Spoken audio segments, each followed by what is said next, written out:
सब कर्मों को ईश्वर के समर्पित रखना, कार्य करते हुए ईश्वर के प्रेम में रहना, यह ईश्वर के प्रति उचित व्यवहार है। ईश्वर को सभी कर्म समर्पित करना। कौन से कर्म हम समर्पित कर सकते हैं? ईश्वर के समर्पित कौन से कर्म करेंगे? अच्छे कर्म ईश्वर को समर्पित करेंगे या बुरे कर्म? अच्छे कर्म ईश्वर को समर्पित करना, अर्थात ईश्वर की आज्ञा के अनुकूल कर्मों को करना, और कर्मों को करते हुए जो हम दैनिक दिनचर्या में कर्म करते हैं, संध्या उपासना करते हैं, यज्ञ करते हैं और भी पठन पाठन आदि करते हैं, इन अच्छे कर्मों को करते हुए ईश्वर के प्रेम में रहना, ईश्वर के प्रति प्रेम बना रहे। अच्छे कर्म कर रहे हैं और ईश्वर में प्रेम भी बना हुआ है। इसको हम दूसरे शब्दों में कह सकते हैं निष्काम कर्म। यदि अच्छे कर्म तो कर रहे हैं लेकिन ईश्वर में यदि प्रेम नहीं बना हुआ, संसार के प्रति प्रेम है, प्रतिष्ठा के प्रति प्रेम है, अधिकार में प्रेम है, सम्मान में प्रेम है, तो वो अच्छा कर्म भी सकाम कर्म की कोटि में जाएगा। और अच्छा कर्म करते हुए यदि ईश्वर के प्रति प्रेम बना हुआ है तो वो निष्काम कर्म की कोटि में जाएगा। और यही बात योग दर्शन के अंदर बताई है। नियम, पांचवा नियम कौन सा है? ईश्वर प्रणिधान, ईश्वर प्रणिधान। और उसका व्यास भाष्य में क्या लिखा है? सर्व क्रियानाम परम गुरु अर्पणम तत्फल संन्यासो वा। अर्थात अच्छे कर्म करना और अच्छे कर्मों का जो फल है उनका त्याग कर देना, लौकिक फल। अच्छे कर्मों के लौकिक फल का त्याग मनुष्य कब करेगा? जब ईश्वर के प्रति प्रेम हो। इसी को दूसरे शब्दों में निष्काम कर्म कहते हैं। ये ईश्वर के प्रति उचित व्यवहार है। ईश्वर मनुष्यों से ये चाहता है कि हे मनुष्यों, तुम मेरे से प्रेम करो, संसार के व्यक्ति वस्तुओं से प्रेम न करो। यदि हम इस प्रकार से करते हैं तो ये ईश्वर के प्रति उचित व्यवहार है। और सांसारिक व्यक्ति वस्तुओं के प्रति हमारा प्रेम रहता है तो ये ईश्वर के प्रति अनुचित व्यवहार है। और ईश्वर के साथ यदि हम ठीक व्यवहार करेंगे, उचित व्यवहार करेंगे, तो हमें ईश्वर की ओर से ज्ञान, विज्ञान, उत्साह, पराक्रम आदि की प्राप्ति होगी। जैसे लोक के अंदर कोई बालक माता पिता के साथ उचित व्यवहार करता है तो माता पिता उसके अनुकूल हो जाते हैं और वो जो जो इच्छा करता है माता पिता उसकी इच्छा को पूरा करते हैं।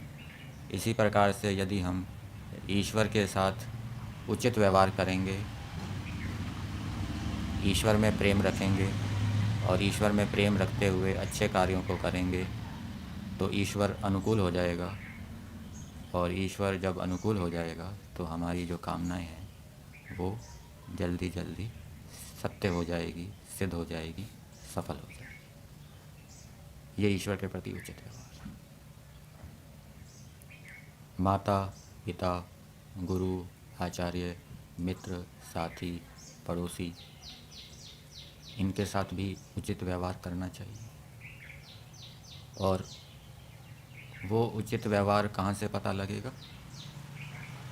ऋषि दयानंद जी का ग्रंथ है व्यवहार भानु। उसके अंदर सबके साथ कैसा व्यवहार करना है वो लिखा है। और आर्य समाज के नियम में भी लिखा है, सबसे प्रीतिपूर्वक धर्मानुसार यथा योग्य वर्तना चाहिए। तो माता पिता, गुरु, आचार्य, सेवक, राजा, प्रजा, पड़ोसी आदि सबके साथ यदि हमारा प्रेम बना रहता है तो ये उनके साथ क्या है, उचित व्यवहार है। और यदि किसी के प्रति प्रेम नहीं बना रहता तो ये अनुचित व्यवहार है। सबसे प्रीतिपूर्वक वर्तना है, धर्मानुसार वर्तना। अब ईश्वर के प्रति प्रेम कैसे उत्पन्न हो, ये बात बताई गई है कि अच्छे कार्यों को ईश्वर के प्रति प्रेम रखते हुए करना है। तो ईश्वर के प्रति प्रेम कब उत्पन्न होगा? प्रेम या प्रीति किसका फल है? स्तुति का। स्तुति के दो फल बताए, कौन कौन से? एक तो ईश्वर में प्रीति होना और दूसरा अपने गुण कर्म स्वभाव ईश्वर जैसे बनाना। तो जब हम ईश्वर के गुण कर्म स्वभावों को जानेंगे, समझेंगे, तो हमें ईश्वर के प्रति प्रेम उत्पन्न होगा।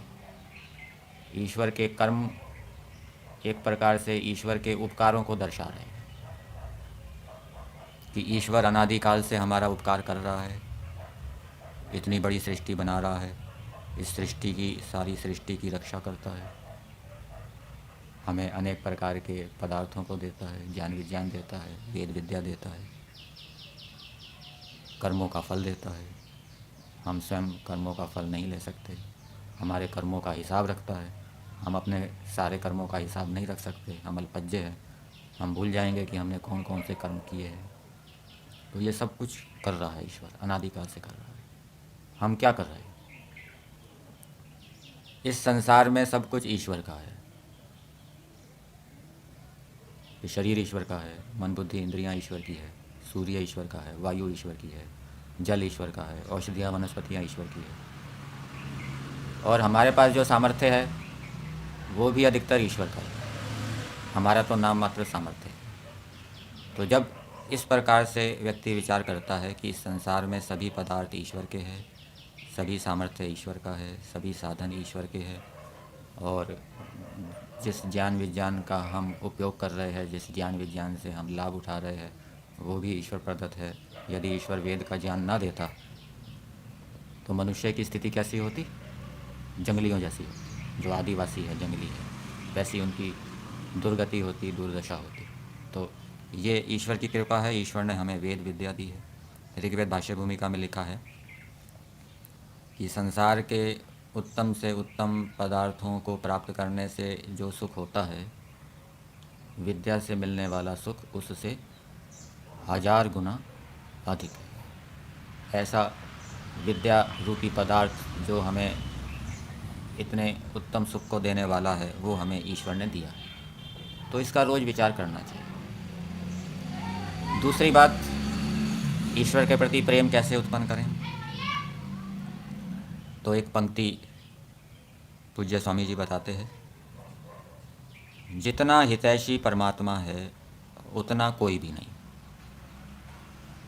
ईश्वर सब जीवों का परम हितैषी है। जितना हित ईश्वर चाहता है उतना कोई भी नहीं चाहता। माता पिता भी उतना हित नहीं चाहते जितना हित ईश्वर चाहता है।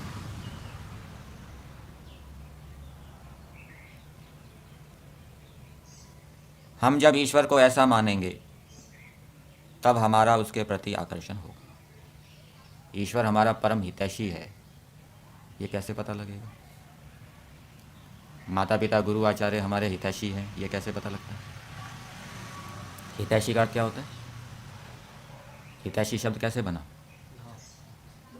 हित जमा एशी, इश धातु से प्रत्यय बनकर एशी बन जाएगा। इश, इशु इच्छा, या हित चाहने वाला। माता पिता गुरु आचार्य संतानों का हित चाहते हैं, ये कैसे पता लगता है? हित चाहने का मतलब क्या? उन्नति चाहते हैं, सुख चाहते हैं। तो वो सब खाने पीने रहने की व्यवस्था करते हैं, पढ़ाई की व्यवस्था करते हैं, शिक्षा देते हैं, अच्छे कार्यों की प्रेरणा देते हैं, बुरे कार्य करने पर धमकाते हैं, दंड देते हैं। तो इससे क्या पता लगता है कि माता पिता गुरु आचार्य हित चाहते हैं। तो ईश्वर ने भी हमें रहने के लिए धरती दी, खाने पीने के लिए अनेक प्रकार की औषधियाँ वनस्पतियाँ दी, फल फूल आदि दिए। फूल भी खाते हैं ना? फूल खाते हैं नहीं खाते? गुलकंद बनाते हैं गुलाब के फूल से। और ईश्वर हमें प्रेरणा देता है अच्छे कार्यों की, बुरे कार्यों से हटाता है, बुरे कार्यों का दंड बताता है। असूर्या नाम ते लोका अंधेन तमसावृता तांस्ते प्रत्यापि गच्छन्ति ये के चात्मनोजना। बुरे बुरे कार्यों का निषेध करता है। माँ हृदय कस्य सिद्धनम, अच्छे कार्यों की प्रेरणा देता है। तो इससे क्या पता लगा कि ईश्वर हमारा हितैषी है। परंतु माता पिता गुरु आचार्य तो कभी कभी टोकते रहते हैं, हमें समझाते हैं, लेकिन ईश्वर अंदर बैठा हुआ हर समय अच्छे कार्य करने की इच्छा होने पर आनंद उत्साह निर्भयता देता है, और बुरे कार्य करने की इच्छा होती है तो भय लज्जा शंका उत्पन्न करता है। वो हर समय कर रहा है, जहाँ पर भी है हम, जिस भी स्थिति में है, एक एक कर्म को दृष्टि में रखते हुए ईश्वर हमें सावधान करता रहता है, टोकता रहता है। क्या माता पिता गुरु आचार्य ऐसा करते हैं? और करते भी है तो कम मात्रा में करते हैं, और मानसिक कर्मों में नहीं कर पाएंगे क्योंकि मन के विचारों को नहीं वो जान सकते। तो ईश्वर दिन रात लगा हुआ है, हमें सतर्क सावधान कर रहा है, अच्छे कार्यों में उत्साह आनंद उत्पन्न कर रहा है, बुरे कार्यों में भय लज्जा शंका उत्पन्न कर रहा है। तो इससे क्या सिद्ध हुआ कि ईश्वर हमारा परम हितैषी। और माता पिता तो इतना ही चाहते हैं कि ये मेरा बेटा पढ़ लिख जाए, नौकरी करे, अच्छा बस जाए, बस इतना ही चाहते हैं। ये घर बार छोड़ के वैरागी हो जाए और मोक्ष में जाए, प्राय ऐसे माता पिता की इच्छा होती नहीं। लेकिन ईश्वर तो ये चाहता है कि ये जीवात्मा इस संसार से छूटकर मोक्ष को प्राप्त हो, मेरे आनंद को प्राप्त हो। तो ईश्वर तो उनका बहुत अधिक हित चाहता है। तो इस प्रकार से जब हम मानेंगे तब क्या है, ईश्वर के प्रति आकर्षण होगा। ये ईश्वर में प्रेम उत्पन्न करने का उपाय। हर समय ईश्वर के गुणों का चिंतन जप चलता रहे, हर व्यवहार को, हर क्रियाकलाप को ईश्वर के साथ जोड़ते रहो, तो उससे ईश्वर के प्रति लगाव उत्पन्न होगा। ईश्वर को छोड़ देंगे तो फिर क्या होगा? संसार के प्रति लगाव उत्पन्न हो जाए। कोई आपने सुंदर वस्तु देखी, कोई बढ़िया वस्तु देखी, उत्तम वस्तु देखी, तो उसके विषय में क्या विचार करें कि ये वस्तु किसने बनाई है? ईश्वर ने। छोटा बालक होता है, उसकी बुद्धि छोटी होती है, वो खिलौने की ओर आकर्षित होता है। उसको कोई खिलौना दिया जाता है तो वो खिलौने से खेलने लगता है। और जब व्यक्ति बड़ा हो जाता है, उसकी बुद्धि विकसित हो जाती है, और जब वो किसी खिलौने को देखता है तो उसकी दृष्टि कहाँ जाती है? उस खिलौने को बनाने वाले की। उसने देखो कैसी बुद्धि से इस खिलौने को बनाया। वो खिलौने के प्रति आकर्षित नहीं होता, वो खिलौने को जो बनाने वाला है उसके प्रति आकर्षित होता है कि देखो कैसे बनाया इन्होंने, कैसी बुद्धि है, कैसे कैसे खिलौने बनाते हैं, कैसी कैसी बुद्धि लगाते हैं। तो इसी प्रकार से जब मनुष्य की बुद्धि कम होती है, अल्प होती है, तो फिर वो संसार के जो आकर्षक विषय हैं उनकी ओर आकर्षित होता है, उनमें सुख लेता है। और जब मनुष्य की बुद्धि विकसित होती है तो फिर वो संसार के उत्तम आकर्षक विषयों को देखते हुए उसके पीछे ईश्वर का संबंध है ऐसा विचारता है कि देखो ईश्वर ने ऐसे ऐसे सुंदर सुंदर व्यक्तियों को, वस्तुओं को बनाया है, अनादिकाल से बनाता आ रहा है, अनंत काल तक बनाता है। इस प्रकार से ईश्वर के प्रति आकर्षण उत्पन्न होता है। ठीक है। संध्या के मंत्रों में और यज्ञ के मंत्रों में हम ईश्वर को धन्यवाद देते हैं। संध्या में दो बातें होती है। एक तो हम ईश्वर के उपकारों के लिए ईश्वर को धन्यवाद देते हैं, तेभ्यो नमो अधिपतिभ्यो नमो रक्षितृभ्यो नमः ईशुभ्यो नमो नमः शंभवाय च मयो भवाय च। और दूसरा क्या करते हैं? ईश्वर से प्रार्थना करते हैं। ईश्वर के उपकारों का चिंतन करना एक प्रकार से ईश्वर के प्रति कृतज्ञता प्रकट करना है, ईश्वर को धन्यवाद देना है और ईश्वर से मांगते हैं। और केवल उपासना के समय ही ईश्वर को धन्यवाद नहीं देना, दिन भर ईश्वर को धन्यवाद देते रहे। भोजन कर रहे हैं, भोजन करते समय ईश्वर को धन्यवाद देते हुए भोजन करें कि हे परमेश्वर आपका बहुत बहुत धन्यवाद है, आपने इतना उत्तम सात्विक भोजन दिया। स्नान कर रहे हैं, स्नान करते समय ईश्वर को धन्यवाद दें कि हे परमेश्वर, आपकी कृपा से हमें स्नान करने के लिए ऐसा शुद्ध जल मिला। आप ही इस जल को बना सकते हैं, और कौन बना सकता है। प्रातःकाल भ्रमण के लिए जाते हैं तो भ्रमण के लिए ईश्वर को धन्यवाद दें कि हे परमेश्वर, आपकी कृपा से, आपके दिए सामर्थ्य से, साधनों से मैं प्रातःकाल भ्रमण कर पा रहा हूँ, भ्रमण का सुख ले रहा हूँ। और भ्रमण करते समय जो शुद्ध वायु का सेवन करते हैं उसके लिए भी धन्यवाद दें कि ये शुद्ध वायु भी ईश्वर की व्यवस्था से उत्पन्न होती है। संध्या कर रहे हैं तो संध्या करते समय ईश्वर को धन्यवाद दें। समर्पण मंत्र में बोलते हैं, हे ईश्वर दया निधे भगवत कृपया, आपकी कृपा से ये मैंने जप और उपासना आदि कर्म किया। ये धन्यवाद तो दे रहे हैं। यज्ञ करते समय धन्यवाद दें, यज्ञ करने का हमें अवसर मिला, कितना पवित्र कार्य कर रहे हैं। नहीं तो बहुत से लोगों को तो यज्ञ के बारे में पता ही नहीं होता।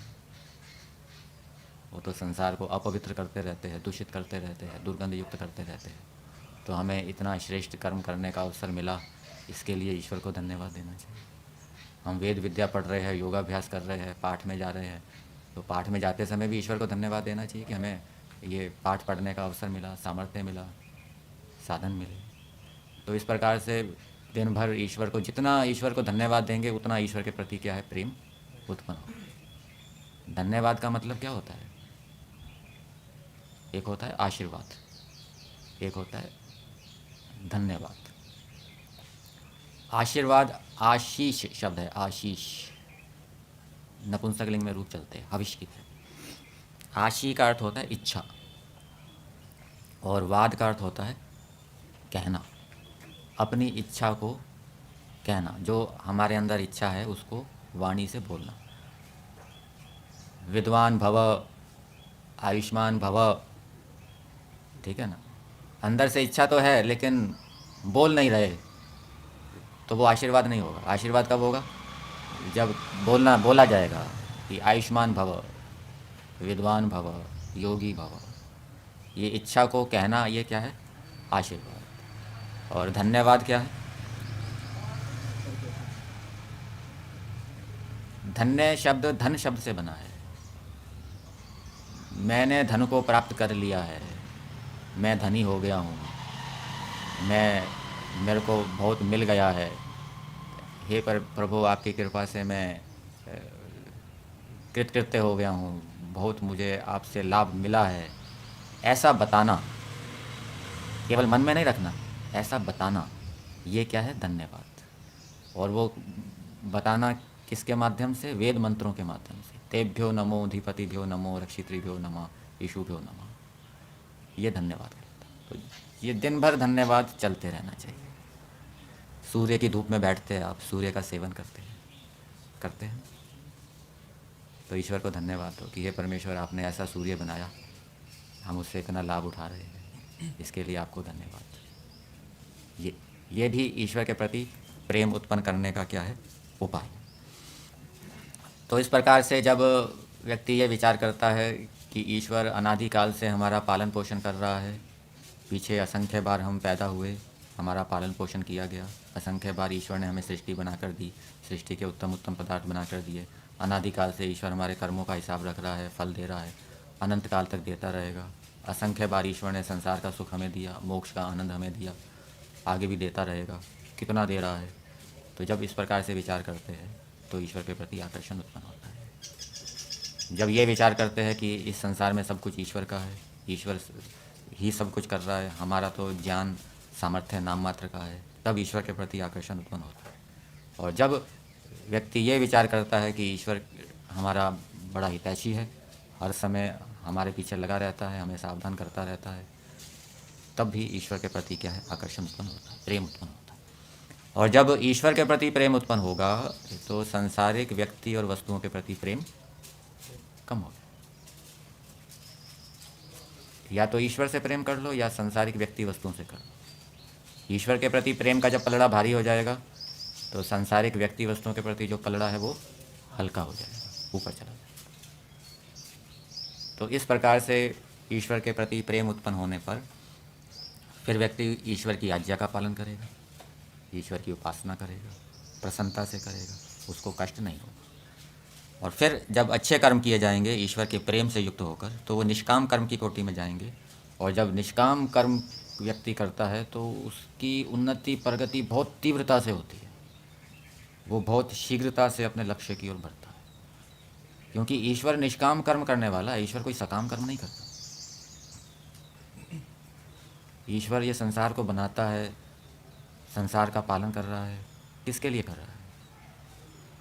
अपने लिए नहीं कर रहा। उसको कोई प्रतिष्ठा नहीं चाहिए, उसको कोई सम्मान नहीं चाहिए, उसको कोई सुख सुविधा नहीं चाहिए, वो जीवों के हित के लिए कर रहा है। तो जब मनुष्य भी इस प्रकार से प्राणियों के हित के लिए अच्छे कर्मों को करेंगे, अच्छे कर्म करते समय एक ये भावना भी होनी चाहिए, ये जो मैं अच्छा कर्म कर रहा हूँ, अहिंसा का पालन कर रहा हूँ, सत्य बोल रहा हूँ, यज्ञ कर रहा हूँ, इससे संसार की रक्षा होगी, इससे संसार का हित होगा, इससे संसार के प्राणियों की उन्नति होगी, मेरी भी उन्नति होगी। इस भावना से कर्म किया जाएगा तो वो निष्काम कर्म की कोटि में चला जाएगा। ठीक है।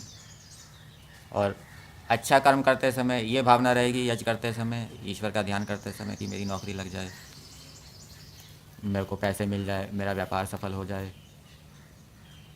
तो ये क्या है? लौकिक इच्छा। तो वो सकाम की कोटि में चला। जब व्यक्ति निंदा करता है, ये भी संभवतः पूज्य स्वामी सत्यपति जी के वचन हैं, तो वो दूसरे के दोषों को देखने में चतुर हो जाता है। निंदा, निंदा का एक अर्थ होता है, सत्यार्थ प्रकाश में क्या दिया है, गुणों में दोषारोपण करना, ये भी क्या है? निंदा है। और ऐसा तो नहीं लिखा ना दोषों में गुणारोपण करना, ये भी निंदा लिखा है क्या? गुणों में दोषारोपण करना, ये निंदा है। और दोषों में गुणारोपण करना, ये क्या है? ये तो नहीं लिखा ना, दोषों में गुणारोपण करना, दोष को भी गुण के रूप में देखना। वो तो जो नेता लोग होते हैं उनके जो चापलूस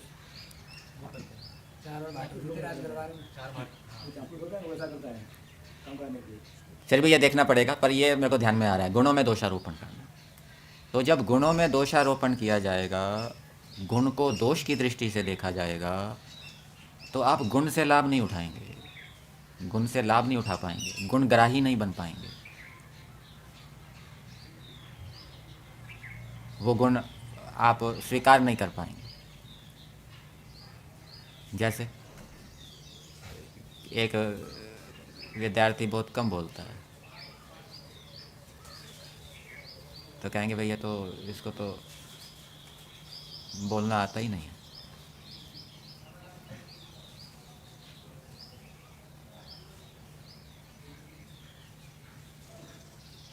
एक विद्यार्थी ध्यान में बैठा रहता है, कहेंगे तो सारा दिन ध्यान में ही बैठा रहता है, इसको कोई काम ही नहीं है, आंख बंद करके बैठा रहता है।